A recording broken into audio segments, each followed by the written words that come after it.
Welcome to Mortgage Lending Mastery, the world's longest running podcast in the mortgage industry. I'm your host, Lady Jen Du Plessis, with over 4 decades of mortgage, real estate, and financial services experience, providing the knowledge you need to advance your mortgage practice quickly and efficiently. Hi there, Lady Jen again. Welcome to another Jen's Jots. I wanted to share with you today something about making that first impression versus a last impression or a lasting impression. It could be either one of them. I remember when I was back, working back in the corporate world, in the corporate office, and we always had a receptionist in the beginning. And we kept saying, one of the most important things that we need to have in our business is that receptionist. And I still believe this today. I mean, I happened to go to the doctor the other day, and I was standing in front of the receptionist, and she didn't bother to look up, not at all. And actually, this happened in San Juan a couple of weeks ago. I was checking into the hotel before I went on a cruise, and nobody was standing in line. The new receptionist desk, the check-in desk when you walk into a hotel now, it's all these independent. It's not that big long one that it used to be. It's all these independent little, stand-up desks. And there was a person there. There were 2 people there. And nobody's standing in line. And so I stood in between them, kind of waiting for which one would call me. And one started talking to somebody else who came up, and the other one just kept looking at her computer. And I stood there for probably 3 or 4 minutes. And when I finally got there, you have to know me, with being an engineer, I'm looking at how efficiencies and how things can be fixed. And as soon as someone called me, I said, I've been standing there for 3 minutes. And I said, that's unacceptable. And so I was a little stinker, but then I was nice. I started getting nice and I made sure that, she didn't spit in anything, but that first impression is huge. It is so big and it's so important, for your reputation and for the client experience. So, I want to talk to you about how do you make a good first impression, but then we're also going to talk about the importance of making a last impression. And I think this can be more important because in business, we win some, we lose some. And the way that we handle that going forward, I think is even more important than that first impression because it's the last thing that they remember. So, they made up for it. This hotel made up for it. And so did the medical place. I loved the doctor and I loved the nurses and all that, but I got past it, but here I am talking about it. So it definitely means that it had an impression. And so, if that first impression is not good, can the last impression be so substantial, that you can't remember the first impression, right? And if you don't have your eyes on this and you're not aware of it, then it's up for chance. So in both cases, let me tell you this. With the medical place, the first impression was not good. The last impression was good, but it wasn't enough for me to forget the first impression because they have no awareness of it. They didn't bother to ask me. I call that course correction during the process, during that client's experience, that someone says, how are we treating you? How are things going? That last impression, so that I can be aware of that last impression, change the course and get that 5-star rating.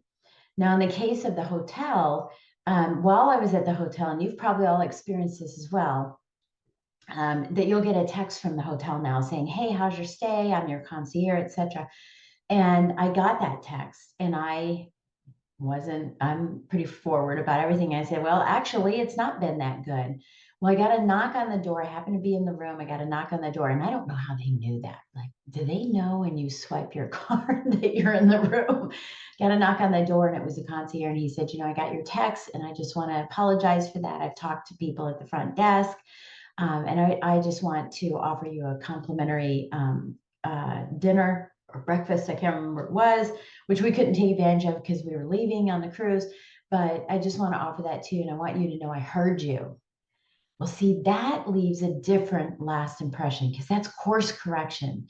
This is happening. One, they're aware of it because they asked. And I was honest about the response. And two, they took action on it, right? That's so key. It's one thing to say, oh, I'm sorry that you're having a bad time, or not even responding at all to me. And me going, well, I put it out there and no one bothered, right? So that lasting impression means that I'll go back there. Now, I'm going to go back to the doctor too, but um, next time this happens, I'm going to say something. I didn't say anything, but guess what? It is not your client's responsibility to say something. It's for you to increase your awareness to ask, right? If you want a 5-star rating, if you want great testimonials, if you want great Yelp, whatever it is that you do, if you want all those great things, you have to do some course correction.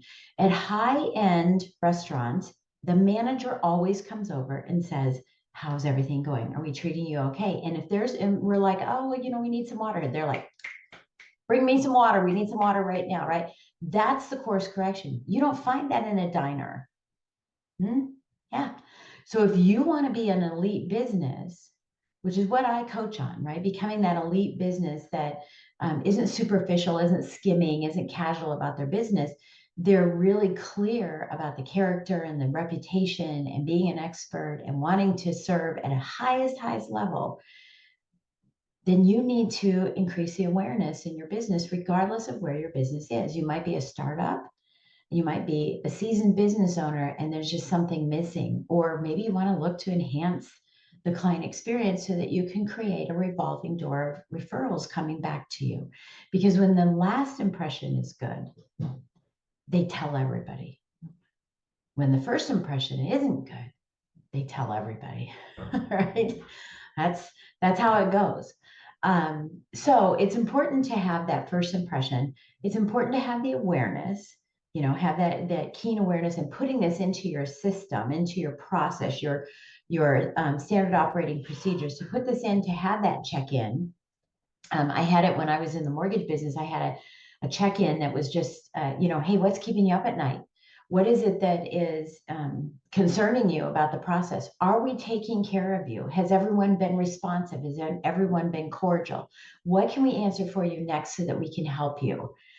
Right. And every time we got referrals, every time, that I've talked about this before, 1-and-1 versus 1-and-done, right? I don't want one client and be done and then go on and try to find a lead. I want 1-and-1 I want those opportunities within the client experience while they're going through the client experience. When your love-o-meter is at its peak, right? But you got to make sure it stays at its peak during that entire client experience, that process that you put your clients through with business. So last impression is just as important as that first impression. They're all important. And so look at your process, your procedures, your customer experience. We don't say customer service anymore. It's CX, customer experience. Making sure that the first impression is great, that you have a course correction check-in, and you should do that if at all possible, so that you can make the changes in the business and in the process and in your team, maybe training them a little bit more. And then what is that last impression? Are you committing to keep in touch with them? Now that the transaction is completed and the business is done and the service that you provide is completed, what does that look like afterwards? Have you committed to stay in touch with them? Well, then stay in touch with them, because that still is a lasting impression that hangs out there for quite some time. It could be years and years and years if you're nurturing your database, right? Bringing them back in for client appreciation events, bringing them back in for more opportunities to work with you, because you grow and they grow. And so don't think that it's a silo of, well, they learned this from me, they got this product or service from me, and now it's frozen in time. It's not. You may start developing new things that would be a benefit for them. You may just develop new products. Life changes, life events happen to them, and they may need you again. So don't let it just hang out there in the wind, blowing in the wind. Make sure that that lasting impression stays with them as long as they want you to communicate with them. I stay in touch with my clients until they say stop, right? I don't make assumptions that, they're probably tired of hearing from me, etc. Nope. I stay in touch with them until they say they're done hearing from me. So put these into place. That's your call to action, is put these into place. And you want more information about this, you want some more details about that, I'm always having master classes. Check out jenduplessis.com. We always have events up there. We're always having master classes where I'm teaching this and other things.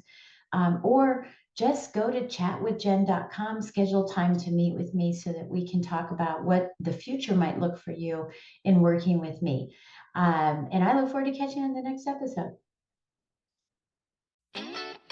Thank you for joining Mortgage Lending Mastery. If you found value in today's conversation and would like to get support, simply go to supportfromjen.com. That's supportfromjen.com. Or reach out to me on social media. Keep watching and listening for more insider secrets, stories, strategies, and ideas to help you become a master in your business.